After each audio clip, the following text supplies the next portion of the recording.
विषय में जिनके लिए ये अवार्ड है, मैं उनके विषय में,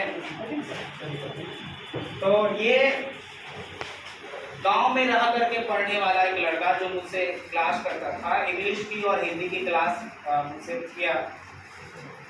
जब ये हमारे साथ पढ़ाई कर रहा था 11th तो अच्छे से इन्होंने क्लास किया। जब 12th की क्लास करने की बारी आई तो मई में इनके पिताजी को पैरालिसिस हो था।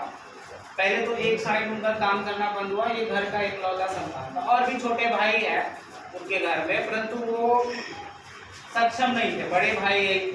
तो ये अब क्या करने लगा बेचारा, अब इनको टाइम नहीं मिले क्योंकि पिताजी का टोटल डेली रूटीन जितने भी नेचर कॉल है सारे ईच एंड एवरीथिंग इन्हीं को करना पड़ रहा है। ऐसा नहीं था कि पिताजी चल फिर पा रहे थे। एक तो घर की जिम्मेवारी उस बच्चे के ऊपर आ गई, दूसरी क्या कि पिताजी है परंतु पिताजी उस काबिल नहीं। अब पिताजी को भी हर समय सहारा चाहिए होता था, तो वह बच्चा उनका सहारा बनता। उन्होंने उस बीच में कोचिंग छोड़ दी, नहीं आने लगा वो बच्चा, कोचिंग नहीं आने लगा। 2-3 दिन के बाद रियलाइज किया, जब वो बच्चा आ नहीं रहा है ना, तो कांटेक्ट करने की कोशिश करा तो पता चला कि इस तरह की बात है। कुछ दिन के बाद उनका पिताजी पूरी तरह से पैरालाइज हो गया। अब तो उनका हाथ पैर भी काम करना बंद हो गया और वह यूं ही बेड पर पड़े रहते थे। टोटल काम करना पड़ रहा था अब उनको उस बच्चे को, जो उस घर के सबसे बड़े लड़के में से थे। मतलब उनके जीवन में अब समस्याएं आनी शुरू हो गई। समस्याएं किस प्रकार की, एक तो आर्थिक संकट, दूसरी उनके एग्जाम सामने। ऐसे करते करते उनका 3 से 4 मंथ 5 मंथ बीत गया। अब मई जून से जोड़ लो, अक्टूबर नवंबर के टाइम में है ना, मैं उनसे मिलने के लिए भी गया। उनको ढांढस बंधाया कि अगर आपको टाइम मिलता है तो किसी भी टाइम आएगा, है ना, तो हम हर तरह से आपकी मदद करने के लिए आपके लिए सक्षम है। जब आप चाहो आई कैन हेल्प यू, मदद कर सकते हैं आपका, क्योंकि आप जिस परिस्थिति से गुजर रहे हैं इसमें लोगों को सहारे की जरूरत होती है ना। बोला कि नहीं सर ठीक है, हम मेहनत कर लेंगे सर। अगर हम यहाँ से जाते हैं क्लास करने के लिए 2 से 3 घंटा सर लगेगी, 1 घंटा आने में लगेगी, 4 घंटा, उस बीच में पिताजी का केयर कौन करेगा, है ना। तो नवंबर दिसंबर में उनके पिताजी एक्सपायर किए।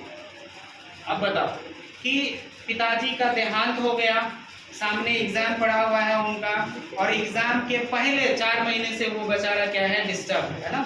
इतने समस्याओं के बावजूद उनका जो जुनून था पढ़ाई के प्रति वह कम नहीं हुआ और पढ़ा। और हम लोगों के जीवन में थोड़ा सा भी कष्ट आता है, हम लोग विचलित हो जाते हैं कि भगवान हम ही को इतना कष्ट क्यों दे रहे हैं ना, जबकि दुनिया में और भी है। लेकिन आप देखो उस बच्चे का जीवन में सामने फाइनल एग्जाम है उनके, लाइफ कैरियर की बात है। पिताजी बिछावन पर पड़े हुए हैं ना, किसी तरह का कार्य नहीं कर पा रहे, फिर भी उन्होंने पढ़ाई की, गांव में रह करके पढ़ाई किया और उन्होंने 358 मार्क्स अचीव किया। 400 में 400 के लमसम 358, 350 मार्क्स है ना। तो ये 60%, मोर देन 60% है आपका। फर्स्ट डिवीजन से अच्छा मार्क्स है।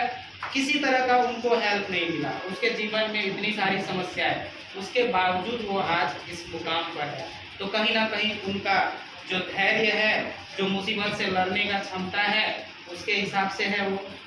तो आप अपने आप को कंपेयर करना जरा, जब आपके जीवन में कष्ट आए ना, मुसीबत आए कि नहीं अब तो कुछ है नहीं हमारे जीवन में, अब बताओ उनका तो संसार ही उजड़ गया ना, है ना। उनके पिताजी जो एकमात्र सहारा थे।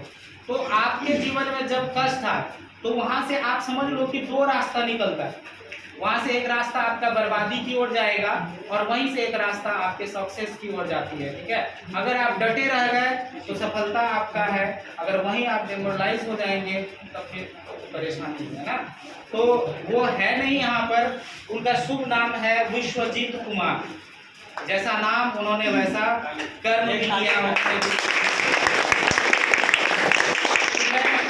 उनके मित्र को बुलाना चाहूँगा, मोहम्मद मंजर को आए और उनके रूप में उनके प्राइज को स्वीकार करें, है ना। मैं दिग्गज सर से निवेदन करूँगा कि सर उनके लिए कुछ जरूर कहे ना। ये मंजर उनका मित्र है, ये लोग साथ में ही गांव में पढ़ता था।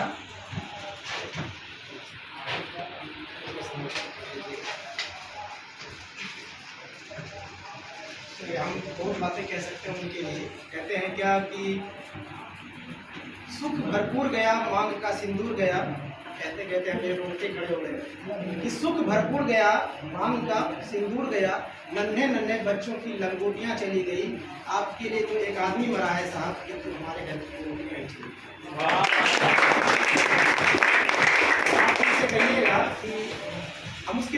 पेड़ से कर रहे हैं कि हम छायादार पेड़ जमाने के काम आए, हम छायादार पेड़ जमाने के काम आए, और जब सूखने लगे तो जलाने के काम आए। कच्चा समझ के ना बेच देना किसी दुकान को, शायद ये किसी घर को बनाने के काम आए।